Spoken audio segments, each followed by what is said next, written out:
is it that when one of our lessons is going really bad, you ever have that happen? You just got a lesson and it is just tanking. You're trying everything, but it's just not working. Why is it that we continue to power through? Why do we do that to ourselves?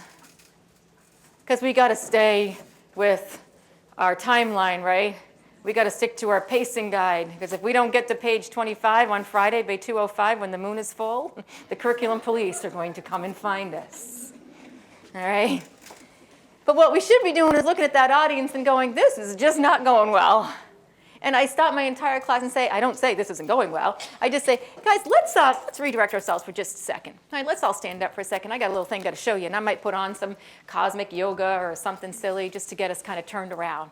And then while that's happening, I'm thinking about what am I going to do to save this lesson? And if I can't save it, I just bag it and move on to something else instead of fighting. If I'm losing them all, if I it's like teaching a lesson and I turn around and say, any questions? And 25 kids raise their hand and there's 35 kids in my class. It didn't go well. Thanks for watching, and I hope you found this video helpful. If you did, make sure to like and subscribe so you never miss another video. I speak and consult on school behavior, and I love to help districts solve some of these problems. See you next time.